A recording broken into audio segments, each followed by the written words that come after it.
I still remember the night when everything inside me felt heavy. I was walking alone through my quiet neighborhood, listening to the sound of my own footsteps.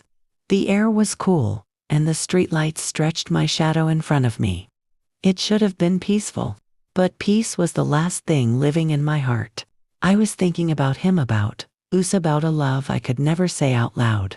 Sometimes, the most beautiful memories hurt the most. And that night, as I walked under the pale light of the moon, I finally whispered to myself the truth I had avoided for so long. Those words felt like tiny stones falling into a deep, lonely well inside me. I knew they were true. I knew they had always been true.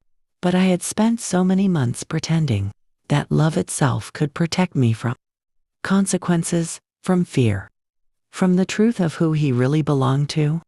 But love does not erase reality. No matter how sweet it feels at the beginning. I met him on a normal afternoon, one of those days you never expect to change your life. I was working at a small café, serving coffee to tired workers and rushed students. It was simple work, but it kept me busy, and I enjoyed watching people pass through their days. Then he walked in. There was nothing dramatic about his entrance. No bright light, no music rising in the background. But something about him made the air around me feel warmer. He smiled in a soft, familiar way, as if he already knew me somehow. He wasn't the most handsome man in the world, but he had a calm face and gentle eyes. When he spoke, his voice sounded warm, like he cared about every word. I still remember the first thing he said. "I think this place might save my day." I laughed, something small, something natural, and for a moment, I felt seen. Not just looked at, but truly seen. It had been a long time since someone made me feel that simple, light kind of happiness. He started coming in more often. At first I thought it was because of the coffee, but then I noticed the way his eyes searched for mine the moment he walked through the door. He always asked about my day. He listened, really listened, as if my life mattered to him. I told myself not to feel anything. I told myself it was only friendship, only kindness. But hearts don't follow rules. One late afternoon, as he paid for his drink, he hesitated for a second. Then he said, gently, "I should tell you something. I'm married." My smile froze. My heart felt like it slipped out of place inside my chest. I nodded politely, pretending I didn't care, pretending I wasn't already too close to falling. But that night, lying in bed, staring at the ceiling, I realized something painful.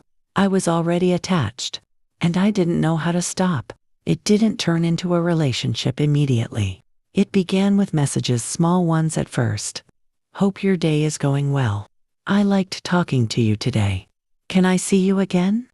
I should have stopped it. I know that now.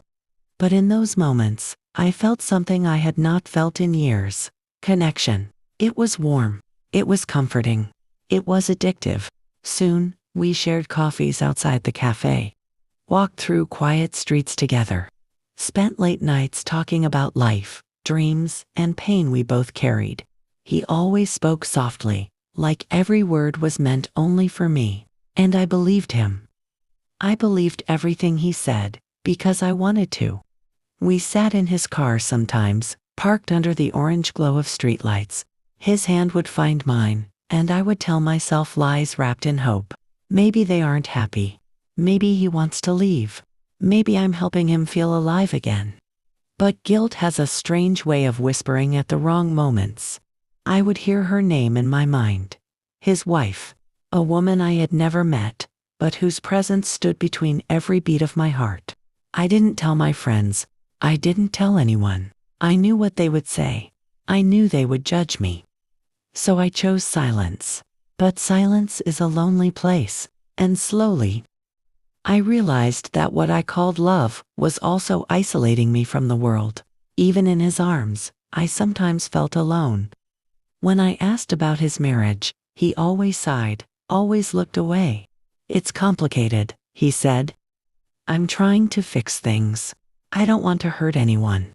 But he never gave dates, never gave plans, never showed progress. Still, I held on to his promises like fragile pieces of glass, dangerous, but too precious for me to let go. I felt chosen, but hidden.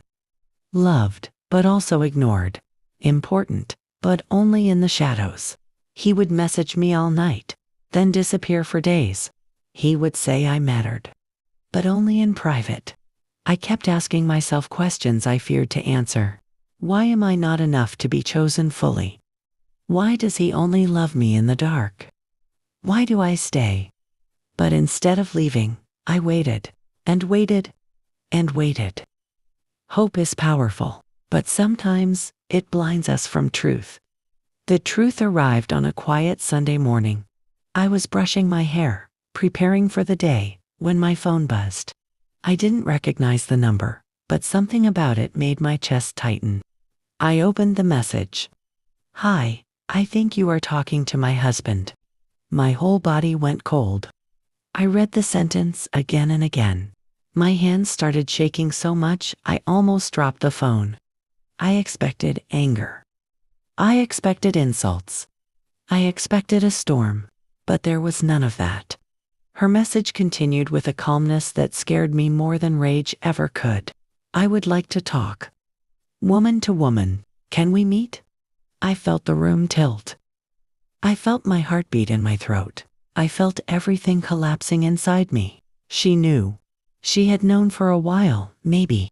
And now, the moment I feared the most was here. Still, a part of me needed the truth. Needed to hear it. Needed to face what I had been avoiding. So I agreed. An hour later, I walked toward the cafe she chose. My legs felt weak. My chest was tight. It felt like I was walking into a movie scene I never wanted to star in. And as I pushed open the door, I whispered to myself. I walked into the cafe, not knowing that my whole life was about to change. When I walk into the cafe, my hands are cold, even though the room is warm. My eyes move quickly from table to table, searching for her. I don't know what I expect. Maybe a woman with fire in her eyes. Maybe someone ready to shout. To hurt me with her words the way I hurt her life with my silence. But when I finally see her, sitting near the window, she looks tired. Not angry. Not dramatic. Just deeply, painfully tired. She is wearing a simple blouse and has her hair tied back. There is a small cup of tea in front of her. Her fingers hold it gently, as if she needs its warmth to keep herself from falling apart. When our eyes meet, my heart jumps. I walk toward her, each step heavy. I feel like a thief walking toward the person she stole from. "Hi," I say softly. She nods. "Please, sit." Her voice is calm. No sharp edges. That almost hurts more. I sit down, and for a moment, we just look at each other. Two women connected by one man and one ugly truth. I expect her to attack me with questions, to accuse me, to call me names. I expect her to ask, "How could you?" But she doesn't. Instead, she takes a slow breath and looks at me with eyes that are not full of hatred, but of sadness. "I already knew something was wrong at home," she says quietly. "Long before I knew your name." Her words surprise me. I feel my throat tighten. I'm sorry," I whisper. The words feel too small for the damage I helped create. She studies my face for a second and then gives a small, tired smile. "I don't think you came into his life to hurt me," she says. "You're not the first woman. You're just the one I decided to talk to." My chest burns. "You're not the first woman." In that moment, I realize something important. I am not the cause of the wound. I am just another bandage on a cut that never healed. I am not the storm. I am just another cloud passing through a sky that was already dark. The wife wraps her hands around her cup and stares down at the table. "He has cheated before," she says, almost like she is reading from a book she is tired of opening. Different women. Different stories. Always the same pattern. I feel sick. I think about all the times he held my hand and told me, "You're different." All the times he said, "I've never felt this way before." The words start to sound cheap in my memory, like old lines from a bad movie. She continues, "He never planned to leave. Not me, not our home, not our children." She looks up at me. "Did he tell you he would?" My silence is the answer. Her eyes soften, not with pity, but with understanding. "He knows how to find lonely women," she says. "Women who feel unseen. Women who need to hear they are special. He enjoys that power. It makes him feel important." Each sentence hits me like a wave. I see myself clearly now sitting in his car, checking my phone, waiting for his messages like they were oxygen. I wasn't the heroine of some forbidden love story. I was just another chapter in his book of lies. My stomach twists. I feel like I could throw up from the pain and shame. The romantic movie in my mind is gone. The music has stopped. The lights are on. And what's left is just reality. I wasn't special to him. I was convenient. I expect her to enjoy watching me break. But she doesn't. She looks at me with a careful, gentle expression. "I didn't ask you to meet so I could punish you," she says. "I'm tired of shouting. I'm tired of crying alone in the bathroom. I'm tired of being angry at women when the problem is him." I blink fast, trying to keep my tears from falling in public. "I don't want revenge," she says softly. "I just needed you to know the truth. You deserved that. You deserved that." Her kindness cuts deeper than any insult ever could. Here she is, the woman I feared. The woman I imagined as a monster in my head, the enemy in my story. And she is kind, human, broken, but not cruel. I feel so small in front of her. So guilty, so ashamed. "I really thought he loved me," I whisper, my voice shaking. I thought I was different." She nods slowly. "I also thought I was different," she says. "The first time he cheated on me." A tear finally escapes my eye and falls onto the table. I don't hide it. There is no point pretending to be strong anymore. In a strange way, in that quiet corner of a simple café, it doesn't feel like a battle between wife and mistress. It feels like two women sitting in the ruins left by the same man. After we part ways, I walk to a small park nearby and sit on a bench. My phone feels heavy in my hand. He is still saved as a heart in my contacts. My fingers shake as I type. "We need to talk." When we meet later, his face is nervous. But he still tries to wear that same soft smile that once pulled me in. "Hey," he says. "What's wrong? You sound upset." I look at him, really look at him. The charm is still there, but now I can also see the lies behind it. "I met your wife," I say. For a second, his mask falls. Panic passes through his eyes. Then he quickly tries to grab my hand. "Listen, I can explain," he says. "She's just trying to control everything. You know how things are at home. I'm not happy there. You're the one I love. You're the one who understands me." These words used to melt me. Now they make my skin crawl. I pull my hand away. "No," I say, more firmly this time. "You don't love me.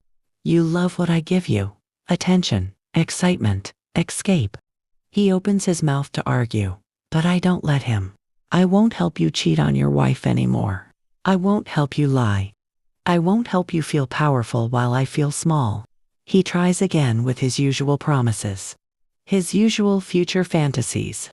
But something inside me has changed. The spell is broken. "I'm done," I say, my voice quiet but strong. "This is goodbye." And for the first time since I met him, I walk away without looking back. Healing is not fast. It does not happen in one night or one deep breath. For weeks, my heart feels empty and heavy at the same time. I cry. I replay memories. I miss him, even after knowing the truth. It's embarrassing, but it's real. Slowly, I start to see my own part in this story. I confused attention with affection. I thought stolen love was better than no love.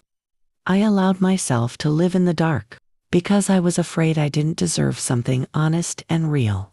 So I begin to change small things. I send a message to the friends I had pushed away and ask to meet. I tell them a softer version of the truth.